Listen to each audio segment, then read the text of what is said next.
পদ্মজা পর্ব ১৭ লিখেছে ইলমা বেহেরোজ। নৌকা ছাড়ার পূর্বে আকাশের কালো মেঘের ঘন ঘটা চোখে পড়ল। তার কিছুক্ষণ পর হঠাৎ ঝমঝমিয়ে বৃষ্টি নেমে এলো।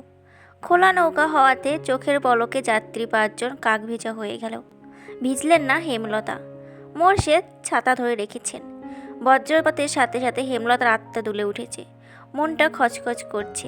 তিনি জলের দিকে স্থির চোখে তাকিয়ে রইলেন। জলের বৃষ্টি ফোঁটা পড়ার সঙ্গেই বলার মতো একদলা পানি লাফিয়ে উঠছে। তারপর ছোট ছাতার মতো আকৃতি নিয়ে চারিপাশে প্রসারিত হয়ে হাওরে মিলিয়ে যাচ্ছে। দেখতে সুন্দর, কিন্তু সেই সৌন্দর্য মনে ধরছে না। অজানা আশঙ্কায় তিক্ত অনুভূতি হচ্ছে। মোর্শেদ গলা খাকারি দিয়ে হেমলতার দৃষ্টি আকর্ষণ করার চেষ্টা করেন। এরপর বলেন, কিছু খাইবা? হেমলতা নিরুত্তর। মোর্শেদ শুষ্ক হাসি হেসে বলল, আর কিছুক্ষণ, আইয়া পড়ছি। হেমলতা কিছুটি বললেন না, নিরুত্তরে বসে রইলেন। বৃষ্টির স্পর্শ নিয়ে যাওয়া হাসা হাওরের হিমেল বাতাসে ছোঁয়া লাগছে চোখ মুখে। হাওরের ঘোল লাগা দৃষ্টি দেখতে দেখতে তন্দ্রা এসে ভর করে। হেমলতা নিকাব খুলে চোখ মুখে পানি দিয়ে তন্দ্রা কাটান। এরপর ক্লান্ত চোখ দুটি মেলে তাকান মোর্শেদের দিকে। মোর্শেদের হাতে হাতে রেখে বলেন, আমার এত খারাপ লাগছে কেন? বুক পোড়া কষ্ট হচ্ছে। মোর্শেদ হেমলতার কণ্ঠ শুনে সহসা উত্তর দিতে পারলেন না। চিত্ত ব্যথায় ভরে উঠল। কিছু সময় অতিবাহিত হওয়ার পর আশ্বস্ত করে বললেন, আইয়া পড়ছি তো, ওই যে বাজারের ঘাট দেখা যাইতাছে। হেমলতা মোর্শেদের হাত ছেড়ে দূরে তাকান। অনন্তপুরের বাজারটা ছোট পিঁপড়ার মতো দেখাচ্ছে। নৌকাটা বারবার দুলছে। চারিদিকে ঝড় বইছে, মনেও তো বইছে। তিনি নিজেকে শান্ত করতে চোখ বুজে বার কয়েক প্রাণ ভরে নিঃশ্বাস নিন। ব্যথাতুর মনে আর্তনাদ করে শুধু জানতে চাইল, আমার মেয়েগুলো কেমন আছে? রিনা চুল এত শক্ত করে ধরেছে যে পদ্মজার সারা শরীর ব্যথায় বিষিয়ে উঠছে। পদ্মজা আকুতি করেও ছাড় পাচ্ছে না। পূর্ণা প্রেমা খামচে ধরে রেখেছে পদ্মজাকে। কিছুতেই তারা বোনকে ছাড়বে না। আমির ক্রোধে উন্মত্ত হয়ে চিৎকার করে উঠল, কামরুল চাচা, এটা ঠিক হচ্ছে না। মেয়েগুলোর অভিশাপে পুড়ে যাবেন। আমিরের উৎকণ্ঠ উত্তেজনায় ক্ষণকালের জন্য কামরুল হতবুদ্ধি হয়ে গেল। রমিজালি কামরুলের নরম নিঃশব্দ ভয়ার্ত মুখের দিকে চেয়ে ভেতরে ভেতরে উত্তীর্ণ হয়ে তাচ্ছিল্যের ভঙ্গিতে বললে, বেশ্যাদের সাপে কেউ পড়ে না। জলিল প্রেমাকে সরিয়ে দিয়েছে। প্রেমার কান্না শোনা যাচ্ছে। বড় আপা করে গলা ফাটিয়ে কাঁদছে।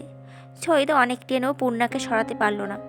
তাই অন্ধকারে সুযোগ দিয়ে পূর্ণার বুকে নোংরা হাতের দাগ বসিয়ে দিল। পূর্ণা এমন ঘটনার জন্য মোটেও প্রস্তুত ছিল না। কোনো মেয়েই এমন নিচু ঘটনার সাক্ষী হতে চায় না। আশঙ্কা এই ঘটনা কাটিয়ে ওঠার পূর্বে একটা শক্ত হাত পায়জামার ফিতা টেনে ধরল। পূর্ণার পায়ের তলার মাটি সরে গেল। ভয়ে গলা ফাটিয়ে চিৎকার করে উঠল, আপা আপা বলে। পূর্ণার আর্তনাদ পদ্মজার মস্তিষ্ক প্রখর করে তুলল। পদ্মজা মুখ তুলে পূর্ণার দিকে তাকালো। তার চেয়ে কয়েক ইঞ্চি দূরে পূর্ণা। পদ্মজার এক হাত শক্ত করে ধরে রেখেছে সে। কাছে আসতে পারছে না ছয়িদের জন্য। পূর্ণার কান্না দেখে পদ্মজা আতঙ্কে নীল হয়ে গেল। চারিদিকে কোলাহল, গালি দিচ্ছে মা বাপ তুলে। কেউ বলছে না মেয়েটা ভালো, এরকম করতেই পারে না। পূর্ণা চেঁচিয়ে যাচ্ছে, কেঁদে মাকে ডাকছে। পদ্মজা এক দৃষ্টিতে মানুষগুলোর দিকে তাকিয়ে রইল। মানুষ এরকম কেন হয়? পূর্ণার হাত ছয়িদ আলগা করতেই সে ছুটে এসে জড়িয়ে ধরল পদ্মজাকে। তার পুরো শরীর কাঁপছে। হৃৎপিণ্ড এত জোরে চলছে যে অনুভব করা যাচ্ছে। পূর্ণা কাঁদতে কাঁদতে বলল, আপা আপা, কেন মেয়ে হলাম আপা? এত কষ্ট হচ্ছে আপা। পদ্মজার দু চোখ বেয়ে টুপ করে দুফোঁটা জল পড়ে। এক হাতে শক্ত করে পূর্ণাকে বুকের সাথে চেপে ধরল। রমিজের উস্কানিতে কামরুল গলা উঁচিয়ে বলল, নড়িরে বান ছয়িদ। পূর্ণার কানে কথাটা আসতেই সে আরও জোরে পদ্মজাকে জড়িয়ে ধরল। পদ্মজা ঠান্ডা স্বরে বলল, পূর্ণা ছেড়ে দে আমায়। রিনা পদ্মজাকে চুলে ধরে ট্রেনে যেতে চাইলেও পদ্মজার জায়গা থেকে এক চুলে নড়ল না। থায় দাঁড়িয়ে রইল। পূর্ণাকে ফিসফিসে বলল, বেঁচে থাকলে সব উসুল হবে, ছেড়ে দে। পদ্মজার কণ্ঠে কি যেন ছিল। পূর্ণার সাথে সাথে শান্ত হয়ে গেল। চোখ তুলে পদ্মজার দিকে তাকালো। পদ্মজার গাল বেয়ে রক্ত ঝরছে। ছয়িদ পূর্ণাকে নিতে আসলে পদ্মজা একটা দুঃসাহসিক কাজ করে বলল। ছয়িদের অন্ডকোষ বারবার লাথি বসিয়ে দিল। ছয়িদ মাগো বলে কুকিয়ে উঠল। জলিল সহ উপস্থিত 3 জন তেড়ে আসলো পদ্মজার দিকে। পূর্ণাকে ধাক্কা দিয়ে ছুঁড়ে ফেলে দিল দূরে। অশ্রাব্য গালে দিতে এতে কেউ পদ্মজাকে থাপ্পড় দিল, কেউ বা দিল লাথি। 2-3 জন গ্রামবাসীর মনে মায়া উদয় হলো। ছুটে আসলো পদ্মজাকে বাঁচাতে। প্রান্ত ভয়ে চুপসে গিয়েছিল। পদ্মজাকে কাদায় ফেলে মারতে দেখে দৌড়ে এসে জলিলের হাতে শরীরে সব শক্তিতে কামড় দিল। জলিল প্রান্তর কান বরাবর থাপ্পড় বসাতে প্রান্তর মাথা ভন ভন করে উঠল। পরিস্থিতি বিগড়ে যেতে দেখে কামরুল হতবুদ্ধি হয়ে পড়েন। মনে মনে বেশ ভয় পান। কেশে গলা পরিষ্কার করে 2 হাত তুলেও চেঁচিয়ে বললেন, তোমরা থামো, এইটা কি করতেছ? থামো কইতাছি, সবাই সইরা আসো, থামো। সব কিছু থেমে গেল। পদ্মজা কাচুমাচু হয়ে পড়ে রইল কাদায়। নিঃশ্বাস নিতে কষ্ট হচ্ছে। নাভির নিচে একটা লাথি পড়েছে বেশ জোরে। চোখ বুজে পড়েছে। 2 হাত বুকের উপর, লম্বা চুল কাদা মেঘে ছড়িয়ে আছে আশেপাশে। যন্ত্রণা যেন পাঁজরগুলো মরমর করে ভেঙে যাচ্ছে। পূর্ণা জ্বরের তোপে জ্ঞান হারিয়েছে। হেমলতার মা মঞ্জুর বাড়িতে ঢুকে পদ্মজাকে এভাবে পড়ে থাকতে দেখে আতকে উঠলেন। দৌড়ে এসে পদ্মজাকে তুলতে চাইলে কামরুল হুঙ্কার ছাড়েন, এই ছেড়ে ধরন যাইব না, যান এখান থাইকা। মঞ্জুরা পদ্মজার কামিজ ঠিক করে দিলেন। এরপর 2জন লোককে নিয়ে পূর্ণাকে তুলে ঘরে নিয়ে গেলেন। মঞ্জুরার বুক কাঁপছে হেমলতার ভয়ে।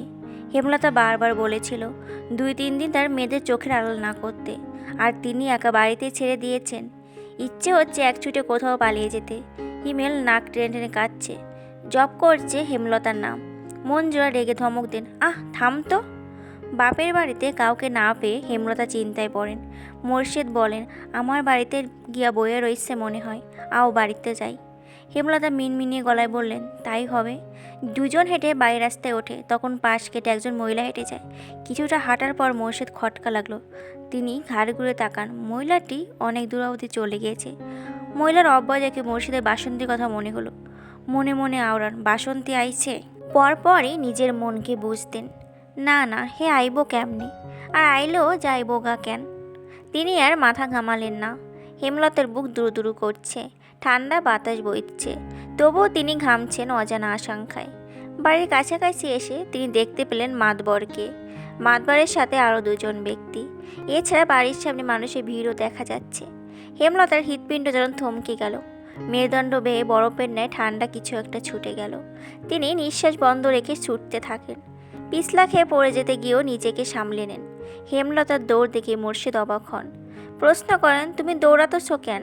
হেমলতা প্রশ্নটি শুনল না। নিকা বাতাসে দমকে উড়ে পড়ল দূরে। তিনি ভিড় ঠেলে বাড়িতে ঢোকেন। কোলাহল বেড়ে গেল। এত ভিড়ের মাঝেও একটা মেয়েকে পড়ে থাকতে দেখে তিনি অবাক হন।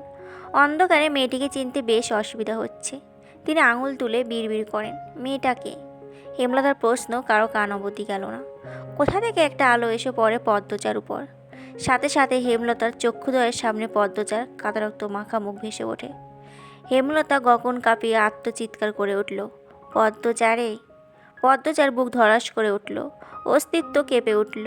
আম্মা এসেছে, তার পৃথিবী, তার শক্তি। পদ্মজা দুর্বল 2 হাত ভরে রেখে উঠার বসার চেষ্টা করলো, পারল না। ভাঙা গলায় জোর দিয়ে শুধু ডাকলো, আম্মা আম্মা। হেমলতার পৃথিবী থমকে গিয়েছে। বিধ্বস্ত পর্দাহীন কাদা রক্তমাখা পদ্মজাকে দেখে বিশ্বাস হচ্ছে না এটা তার মেয়ে। তিনি দ্রুত নিজের বোরকা খুলে পদ্মজাকে ঢাকে, বুকের সাথে জড়িয়ে ধরেন। অসহনীয় যন্ত্রণায় যেন কলিজা বেরিয়ে আসছে তার। তার সোনার কন্যার একই রূপ। কে করলো? কাপা কণ্ঠে বলল, পদ্ম, আমার পদ্ম। হেমলতার বুকে মাথা রেখে পদ্মজা হাউমাউ করে কেঁদে উঠল, বলল, আম্মা আম্মা। হেমলতা পদ্মজাকে আরও জোরে চেপে ধরেন বুকের সাথে। দৃষ্টি অস্থির, বুক হাবড়ের মতো ওঠানামা করছে। মোর্শেদ বাড়িতে ঢুকে উঁচু গলা বললেন, এইখানে এত মানুষ কেন? মাতবরবি, আপনি এইখানে কেন? কি হইছে? প্রান্তপ্রেমা দৌড়ে এসে মোর্শেদকে জড়িয়ে ধরল। 2জন ভয়ে কাঁদছে, কিন্তু কান্নার শব্দ হচ্ছে না। মোর্শেদ বিস্ময়ে কিংবর্তমীর। মাতবর মজিদ গম্ভীর কণ্ঠে কামরুলকে প্রশ্ন করেন, মেয়েটার এই অবস্থা কারা করেছে? এটা কি নিয়মের মধ্যে পড়ে? কামরুল মাথা নিচু করে রেখেছেন। মিনমিনে গলায় বলল, আমি সেইডারে মারতে কই নাই। জলিল সৈয়দ আর মজনু ছেড়াই নিজ ইচ্ছায় মারছে। আপনি আটকালেন না কেন? আটকাইছি বইলা তো মায়াইডা বাইসা আছে, আর এমন নটিদের বাঁচার অধিকার নেই। থামেন মিয়া, কার কি শাস্তি হবে সেটা আমরা দায়িত্ব, আপনার নয়। শহীদ জল্লার মঞ্জু ছেলেকে তো দেখা যাচ্ছে না। আগামীকাল তাদের আমি মাঠে দেখতে চাই। কামরুল মাথা নিচু করে রাখলেন। মজিদ হাওলাদারের ভারী সৎ এবং নিষ্ঠাবান মানুষ। গ্রামের মানুষদের 2 হাতে আগলে রেখেছেন। পুরো অলন্দপুর মানুষ মজিদকে ফেরেশতা সমতুল্য ভাবে। 25 বছর ধরে অলন্দপুরে সামলাচ্ছেন তিনি। গুড়ি গুড়ি বৃষ্টি পড়ছে। অন্ধকার গাঢ় থেকে গাঢ়তর হচ্ছে। হেমলতা কিছুতেই হিসাব মিলাতে পারছে না। অনেক বছর আগের ঘটনা আর এই ঘটনা হুবহু একরকম কী করে হলো। তিনি নিজের ভেতর একটা হিংস্র পশুর উপস্থিতি অনুভব করেছেন। কামরুলের মুখ থেকে শোনা 3টা নাম মস্তিষ্ক নাড়া দিচ্ছে প্রচণ্ডভাবে। সৈয়দ, জলিল আর মজনুর ছেলে। মজিদ সবাইকে উদ্দেশ্য করে বললেন, আগামীকাল সবাই স্কুল মাঠে চলে আসবেন।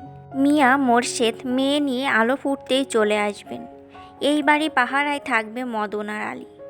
আমার ছেলেকে আমি নিয়ে যাচ্ছি, ঠিক সময়ে সেও উপস্থিত থাকবে।